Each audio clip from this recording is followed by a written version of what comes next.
pertama, kita akan membahas tentang definisi kebijakan sumber daya alam dan lingkungan yang bertanggung jawab. Kebijakan sumber daya alam dan lingkungan yang bertanggung jawab merupakan satu himpunan peraturan serta tindakan yang berhubungan dengan penggunaan sumber daya alam dan lingkungan.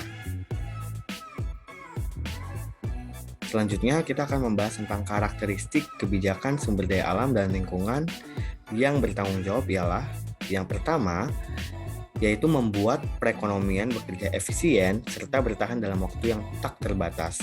Yang kedua, tidak menurunkan pola konsumsi agregat. Yang ketiga, tidak membiarkan lingkungan fisik menjadi rusak. Yang keempat, tidak menimbulkan resiko yang besar bagi generasi yang akan datang. Lalu ada faktor-faktor utama yang mempengaruhi tersedianya sumber daya alam dan kualitas lingkungan di masa yang akan datang.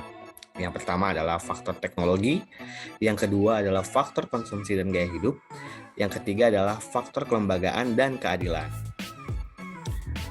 Selanjutnya kita akan membahas tentang pedoman bagi kebijakan sumber daya alam dan lingkungan yang bijaksana. Yang pertama itu ada standar minimum yang aman atau safe minimum standard. Yang kedua itu ada penghindaran terhadap tidak dapat dipulihkannya lingkungan yang rusak. Yang ketiga, harus diusahakan untuk menghindari pencemaran lingkungan secara global. Yang keempat, perlu adanya penentuan yang jelas mengenai perencanaan pasar dan harga. Lalu, ada syarat yang perlu bagi proses pengambilan keputusan yang bertanggung jawab. Yang pertama, itu ada perlunya dialog yang terus-menerus antara pengambil keputusan dan penganalisis kebijakan. Selanjutnya kita akan membahas kriteria evaluasi kebijakan pemerintah. Yang pertama, untuk menilai kebijakan pemerintah harus dilihat dampak dari kebijakan tersebut.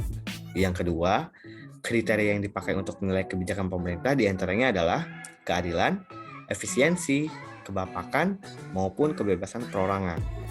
Selanjutnya saya serahkan kepada partner saya.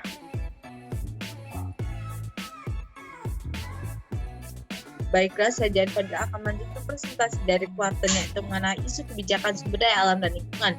Yaitu pertama, seberapa cepat seharusnya kita mengambil sumber daya alam yang ada di bumi kita. Yang kedua itu adalah kecepatan berapa kita harus mengubah lingkungan yang kemudian sulit untuk dikembalikan lagi pada keadaan semula. Yang ketiga itu adalah seberapa cepat pula generasi sekarang ini harus menghasilkan barang dan jasa, namun harus mengurangi keindahan lingkungan. Yang keempat yaitu adalah batasan apa saja yang dapat diterima oleh generasi sekarang untuk kebahagiaan generasi yang akan datang. Selanjutnya ini merupakan konflik dalam penggunaan sumber daya alam atau yang disebut dengan eksternalitas negatif, yang mana sumber vertikal ini merupakan manfaat biaya dan sumber horizontal itu merupakan volume limbah yang dihasilkan oleh suatu industri atau pabrik. Selanjutnya, tingkat ini merupakan berupa tingkat pembuangan limbah yang optimum, di mana itu merupakan tingkat perpotongan antara MHC dan MPB. MHC itu merupakan marginal external cost, di mana itu adalah nilai dari biaya yang harus ditanggung oleh pihak ketiga karena tambahan satu produksi atau satu konsumsi.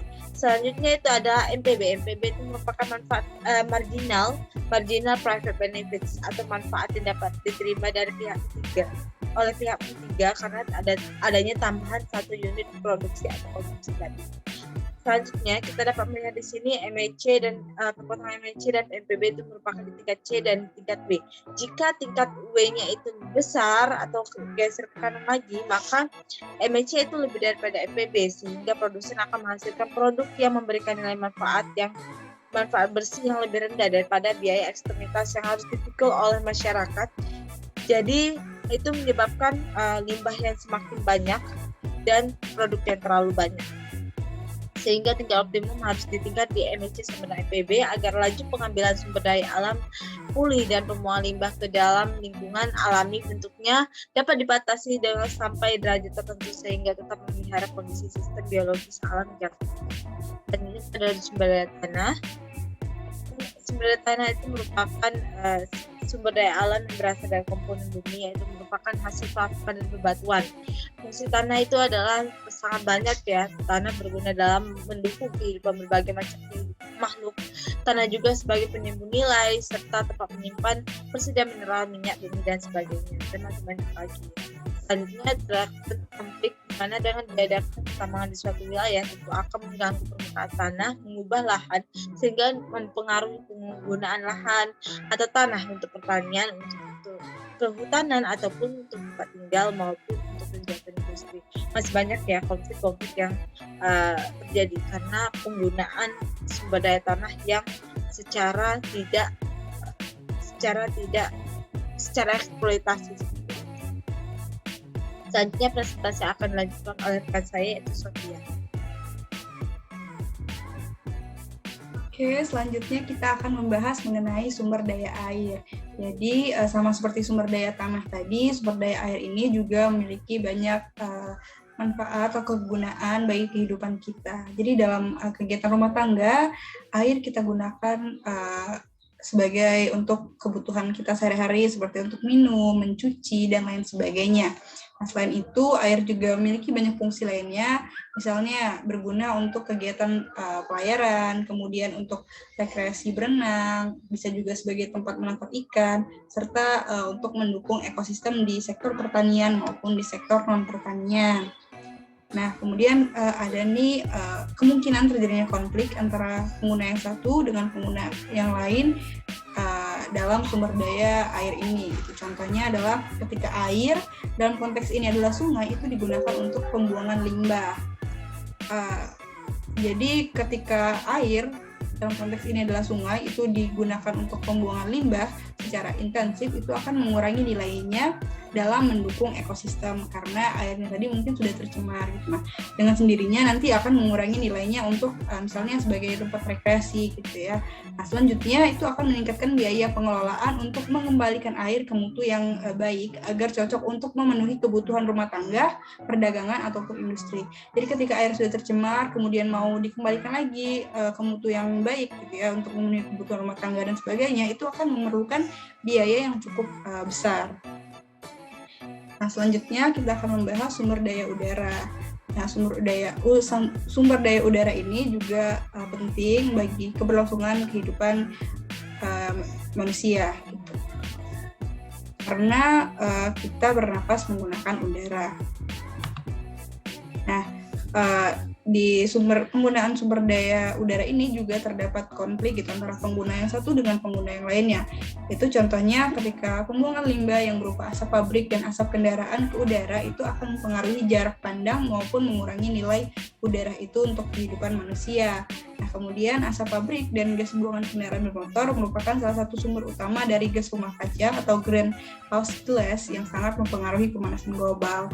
Nah, jadi asap ini tadi, kemudian limbah yang berupa asap pabrik ini tidak hanya berdampak kepada satu pengguna saja, namun ternyata bisa berdampak luas gitu ya, yaitu dia menjadi salah satu sumber utama dari gas rumah kaca yang tentunya sangat membahayakan keberlangsungan kehidupan di bumi ini. Mungkin sekian dari saya, akan dilanjutkan oleh rekan saya. Terima kasih. Baik, selanjutnya sumber daya manusia.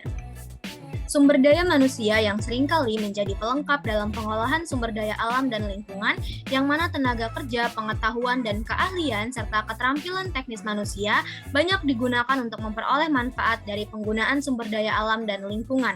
Masyarakat modern banyak menanamkan modalnya untuk memperbaiki kualitas manusia, agar dapat menjadi pelengkap atau bahkan menggantikan peranan dari sumber daya alam. Dengan kemampuan yang semakin tinggi dalam mempengaruhi ekosistem, mengorganisasikan, merencanakan, dan mengambil keputusan baik secara perseorangan maupun secara bersama-sama, maka peranan sumber daya alam menjadi sangat dominan dalam menentukan kelangsungan hidup manusia di muka bumi ini. Dengan kemampuannya tersebut, maka manusia diharapkan dapat mengorganisasikan kekuatannya dan mengendalikan dirinya terhadap kerakusan maupun kepentingannya guna mengalokasikan secara bijak sumber daya alam dan lingkungan yang ada agar dapat dirasakan baik untuk generasi sekarang maupun di generasi yang akan datang. Kemudian, interaksi antar sumber daya alam, penggunaan yang secara langsung terhadap salah satu sumber daya seperti tanah, udara, ataupun air seringkali mengurangi nilai yang dapat diperoleh dari sumber daya lainnya. Semisal saja, kerusakan tanah untuk kegiatan pertambangan, pembangunan air, halaman jalan raya yang ataupun ditutup dengan semen akan meningkatkan adanya aliran hujan langsung ke sungai.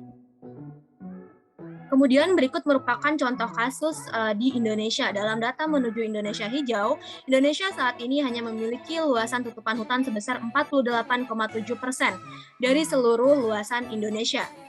Menurut catatan Kementerian Lingkungan Hidup dan Kehutanan, luasan hutan dan lahan yang terbakar sepanjang 2015 mencapai 2,61 juta hektar atau hampir setara dengan akumulasi luasan karhutla sepanjang 2016 sampai dengan 2019, yaitu 2,78 juta hektar, di mana 33% atau 869.000 hektar dari total cakupan karhutla terjadi di lahan gambut yang merupakan ekosistem terestrial paling efisien dalam menyimpan karbon dan mengelola sumber daya air tawar global. Sementara 67% kebakaran terjadi di 1,7 juta hektar tanah mineral. Adapun kebakaran hutan dan lahan ini tersebar di 31 provinsi. Kemudian, kebakaran hutan dan lahan ini tidak sekedar menghanguskan pepohonan dan juga merusak ekosistem hutan, tetapi juga menimbulkan maraknya penyakit pernafasan dan iritasi akibat terpaparnya kabut asap yang mengandung partikel debu yang sangat tinggi. Kemudian, pada saat kebakaran hutan dan lahan tersebut terjadi, pemerintah tentunya melakukan beberapa upaya seperti menurunkan lebih dari 9.000 orang untuk membantu memadamkan api di kebakaran hutan, baik yang ada di Sumatera maupun Kalimantan, kemudian menjatuhkan bom air dari ketinggian menggunakan helikopter khusus, dan sebagai upaya terakhir yaitu pemerintah melalui instansi terkait juga telah mengupayakan hujan buatan atau teknologi modifikasi cuaca dengan menyemai awan menggunakan garam. Namun, terlepas daripada hal itu, untuk mencegah terjadinya kejadian ini kembali tentunya membutuhkan upaya yang besar untuk pengawasan penggunaan lahan, memperkuat tata kelola pemerintah dan akuntabilitas terutama terkait kebijakan, regulasi, dan sistem akses lahan. Oleh karena itu, berbagai upaya yang dilakukan oleh pemerintah guna mencegah terjadinya kebakaran hutan dan lahan kembali, yaitu melalui pertama, menghentikan pengeringan dan pembangunan di lahan gambut, program rehabilitasi lahan gambut yang rusak berskala besar, dan pengolahan kebakaran hutan yang bertumpu pada pencegahan.